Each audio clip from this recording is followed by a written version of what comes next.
I am not here to be anyone's friend. You can point out shit that people do that's wrong and seriously be truthful. I'm not here to play a biased fucking game where I placate someone to pitch their narrative. Go on your platform and be snippy and rude and crude or snide and nasty, and then want to play the good girl and be Barbie that pretends like you are loving and sweet and kind when that's not behind the scenes who you are. What's up, you guys? Welcome back to my channel. It's your girl Wildflower T, and today, my friends, we're talking all about Katie Joy, aka Without a Crystal Ball. She is constantly in some sort of debacle and drama, whether it's with another content creator or a news outlet, or even reality TV stars who are suing her for defamation. The list of things that this woman has done and has been a part of is truly endless. But if you are not familiar with the many things that this woman has done, there is another creator out here by the name of Nene Marie who did an incredible video breaking it all down, and I will leave that link in the description down below. The first thing that I want to talk about with y'all today is Katie Joy's disdain for Emily D. Baker. It is absolutely wild to me how Katie is consistently trying to rewrite history on how all of this went down with the Tati Westbrook lawsuit. Emily D. Baker is a YouTube attorney who covers so many pop culture lawsuits, especially a lot of defamation lawsuits and things of that nature. The Tati Westbrook Without a Crystal Ball defamation lawsuit was not the first nor the last lawsuit that Emily has covered. This is what she does for a living. But because she covered it and because it garnered some traction towards her channel because people were following it like a hawk, Katie has had some personal vendetta against Emily ever since. Like, Emily Baker stands, get the fuck out of my feed. Nobody gives a shit. She's a lawyer. She's covering the case. Great. Wow. She also covered my case and she got it all wrong and told y'all I was going to jail and I never fucking went to jail. She also told y'all that I was a criminal destroying evidence, which wasn't true. See, and there's a stand right there. That's not true, Katie. They will defend everything that bitch does. I don't like her. She has always went above and beyond to try to paint Emily as this villain, as if Emily did something so horribly to her, and it just didn't happen. It's not a thing. All Emily did was cover that lawsuit. And might I add, she's not even the only YouTube attorney who did so. Nate the lawyer and Uncivil Law did as well. And Katie has never went at them the way that she does Emily, because she cannot stand if someone is doing better than her or maybe gets more recognition than her. It comes back down to, in my personal opinion, jealousy. A couple of weeks ago, Katie Joy posted a plethora of Instagram stories about Emily D. Baker, and it started off with this right here. Full stop. If you mention Emily D. Baker on my platform, I will block you. She got my entire lawsuit wrong, led to bullying, swatting, and harassment against my family, and built her channel off hating me. What? What the fuck? While I can agree that there were way too many people involved in trying to make that whole thing a circus, Katie Joy also played a massive role in why things went so left field in that lawsuit. Emily D. Baker covering that lawsuit in a professional manner had nothing to do with all the circulated drama around it. And to try to take credit for the reason why Emily D. Baker's channel is successful and doing well is also BS. Did she get a lot of recognition during that lawsuit and a lot of people following her during that time? Absolutely. But for Katie Joy to think that that was because of her, Katie is considered to still be a rather small channel with just a couple 100,000 subscribers. And at that time, she was even smaller. Tati Westbrook is not a small channel. She has millions of subscribers. So a lot of people started following that lawsuit because of Tati Westbrook, not because of Katie Joy. She has this make-believe idea that she is way more important than she actually is. And it's hard for me to even fathom that this is something she truly believes. I think she makes these narratives up because she wants the public to believe it, but there's no way that she personally believes she is the reason Emily's channel is successful. Stop it. Get some help. She continues, she got my lawsuit wrong, and my family is still traumatized by her coverage. This is just one example of why Katie is consistently in these defamation lawsuits with other people. Now, she tries to minimize it and say that she's only been in a couple and she's quote unquote won them all. But let's be real, just because you don't lose a lawsuit doesn't mean that you win the lawsuit. And my heart actually does go out to Katie Joy's family because I can't even imagine what all they've been put through because of Katie Joy's choices and behaviors online. I also find it rather comical that less than a month or two ago, this same woman who's sitting here trying to play victim now was under a Dustin Daily Dramageddon video stating how she sees things so much clearly and she understands that she made so many mistakes throughout this whole process with the Tati Westbrook lawsuit. And she even apologized to Dustin. Fast forward to a month later, and here we are with her trying to accuse Emily of a lot of things that Emily did not do, and it just doesn't make any sense whatsoever. Katie's actions never match up with the words that come out of her mouth, and because of that, her reputation has definitely been scarred from it. You would think at some point a person would learn, but it doesn't seem that Katie does. Moving on, she said, by the way, I have only ever been officially sued in a court of law 3 times. One case was dismissed. One case settled due to cross-complaint and their imprisonment. In parentheses, Todd Chrisley. One ongoing that will eventually be dismissed because I didn't defame anyone in my reporting. She says this as if it's not a big deal. Oh, I've only officially been sued 3 times, minus all the other times that other people have started the process of trying to sue me and just didn't because of financial purposes or whatever, minus all of those. When it comes to the Tati without a crystal ball defamation case, Tati used KJ as a pawn to get to her business partner, Clark Swanson. That is all KJ was. The fact that Katie Joy sees that dismissal as a win for her is absolutely wild. In my personal opinion, she definitely took the L on that lawsuit, and so did her reputation, because the thing is Katie wants to be seen as a journalist, a reporter, depending on what day of the week it is, of course. I do judge and I'm snarky. People say I'm judgy and they act like that's an insult. It's literally not an insult. This is a commentary opinion channel. So calling me judgy, it really doesn't insult me. It's literally just reconfirming what this channel is all about. Yay! In the end of the Tati Westbrook lawsuit, Katie Joy was proven to be a person who will believe anything you tell her without doing any research, without any proof, and she'll run to her public platform to spew straight up lies on someone if it means that it could garner her any type of attention. Through talking with one another in the mediation, I was able to share with the Westbrooks that as part of my defense, some of the certain statements that I had made that they had found to be disparaging had actually come from various sources.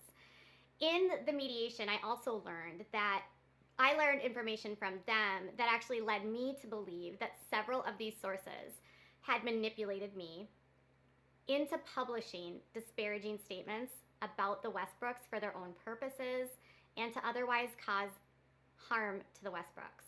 As for the Todd Chrisley lawsuit, there were things that Todd Chrisley was saying and doing during that time that led me to believe that it wasn't going to really amount to anything. That there were things that Katie said within her coverage of the Chrisley family that was too far. Again, this is a known pattern of something that Katie does. She made Lindsay Chrisley think that they were legitimate friends and that she could be trusted. And the second that Lindsay gave her just a little bit of personal tea on the family, Katie Joy turned on her and brought it all to the public. It's very unethical the way that Katie Joy goes about things, and she has very few sources because she always outs them or ends up in a lawsuit where she ends up having to out them anyways. Either way, it's never a good look working with her. It always backfires on people because Katie does things in a very crooked way, in my personal opinion. As for the ongoing lawsuit that she's currently in, that she swears will eventually be dismissed, again, even if that is the outcome of that lawsuit, for her to take that as a win or to think that that will make her look good when it is dismissed, No, it doesn't. It just goes to prove again that you go too far with your coverage and you never learned from your mistakes, Katie. And it's a problem. It's been a problem of yours for over 5 years now, and will continue to be a problem as you continue on your little journey out here because you never seem to learn. I'm just reporting on what I find. And just because it doesn't match the reality doesn't make me the bad guy. One thing that these people will come to me with is they'll say that you're the liar, Katie. No, I'm not a liar. Getting sued does not mean that you've done anything wrong. Honestly, in the world of reporting, more often than not, getting sued means someone wants you to shut up. In the next Instagram story, she says, "For years, people have accused me of being jealous of Emily D. Baker. Hell no. That woman is trash." Wait for it. Here it comes. Almost there. Girl, have you looked in the mirror lately? If she gets 10 million subs, my opinion won't change. She has never corrected her coverage of me, and she is not a lawyer in Tennessee. She says that about Emily D. Baker not being a lawyer in Tennessee as if it holds any merit and as a way to try to make Emily look bad. It just doesn't. It doesn't even matter, Katie. She tries so hard to minimize Emily's work out here, and it's quite literally disgusting, in my opinion. And as for her correcting her coverage on the Talk to Westbrook lawsuit, she shouldn't have to. Katie, she owes you nothing. She did nothing wrong. And I am so sorry that you feel some type of way about it and that you obviously hold on to some serious deflection issues with all of that, but that's something I implore you to work out in therapy. Stop taking this out on Emily. That woman ain't done nothing to you. She doesn't even know you exist half the time. She is not practicing. She is a fraud, in my humble opinion. Nobody asked. When I see things like this from Katie, it just proves to me that she aims to try to hurt people. If you were not jealous of Emily, then you wouldn't even talk about her, period. You just wouldn't, because the girl ain't done nothing to you and you are stuck on something that happened, what, a couple of years ago? It's old already. Move on with your life. You said in your Dustin Daily comment again that you were trying to move on from things and you've learned so much throughout this process, but you doing things like this and defaming people who have literally done nothing to you only shows that you are still stuck in the same place you've been, holding on to resentment that don't even exist. Like, you resent Emily for something that didn't even actually happen. Katie desperately wants to put the blame on someone on why everything went so crazy during that lawsuit. But again, she doesn't see her part in it all, what she did to escalate things to the way it got. And it did get really bad. And there were times that I felt bad again for Katie's family, for Emily's family, for the attorney's family. Like, there were a lot of people being harassed, and she seems to love to keep that part out when she talks about Emily. But Emily also got people bullying her and harassing her and causing issues for her and her family. Katie is not the only one. She cannot admit that maybe she played a role in the reason why it got to that point. And if you can't see your own mistakes in life, how can you ever grow from them? We will always be in this never-ending saga with Katie because she just refuses to take a step back and reflect on her own actions. Katie Joy has also seen quite a bit of criticism for the way that she chooses to cover very traumatizing and triggering stories that involve children, cults, fundamentalists, the list goes on and on. And while Katie Joy is not the only creator out here that does cover topics like that, the issue itself is not the topic. I think shedding a light on these serious issues that people go through and have went through and giving people a voice to share their story is very, very important. But I also believe that you have to handle stories like that with so much care. There's a very fine line there that you just do not cross when it comes to stories like this, because in the end, if you do, it could cause more harm than good and actually traumatize those people involved more than they already were. Not uncommon for a child that's been abused to be incredibly scared to talk to law enforcement, and specifically in these kinds of cultures and cults, the law is not trustworthy. And it's also not uncommon for children that are to be bonded to their abuser. So even though the child has been severely abused by Jodi, she might feel bonded to her as a form of Stockholm syndrome. Like, I know they keep saying that the children are safe and that like they're all reunited. I don't know where that information is coming from, but according to the affidavit, RF is in the hospital because he's severely malnourished and he's has severe serious injury. The children were so emaciated that it's not even like failure to thrive. Like they were emaciated, like near death emaciated. Stop talking about the children. Talk about the adult that has been arrested. But you can't move past the injuries, the child being hurt in pain, because these are the details that fucking excite you. And it fucking makes me sick, man. Katie has caused a lot of victims harm with the way that she retells stories. And there's even many people who have came forward saying that Katie was extremely pushy, would not leave them alone. She wanted the story and they wouldn't give it to her. And instead of just leaving the victims alone or the family members alone, she will go above and beyond to try to get that story, pushing herself on these people. A lot of people have been speculating that Kody Brown from the Sister Wives franchise has had a very inappropriate relationship with his daughter, Aurora. This isn't new news. People have been speculating this, using clips and writing articles for a while when it comes to his inappropriate relationship with her. Kody's dynamic with some of his kids is definitely a bit strange, and I am not going to take away from that. But Katie cannot just stick to that and talk about that.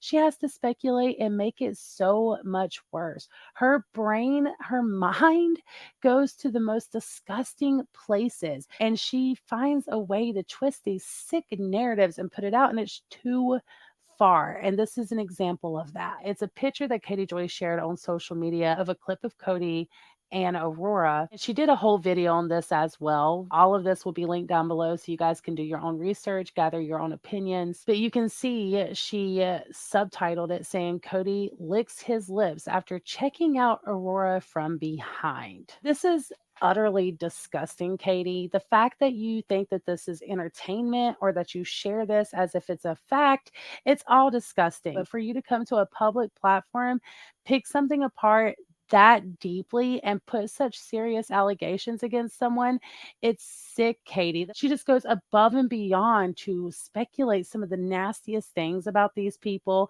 And Kody Brown isn't the only one. She's done this with so many people that she covered. I see no issue in people covering topics like this, doing a video, recapping what's going on, but there's a line there.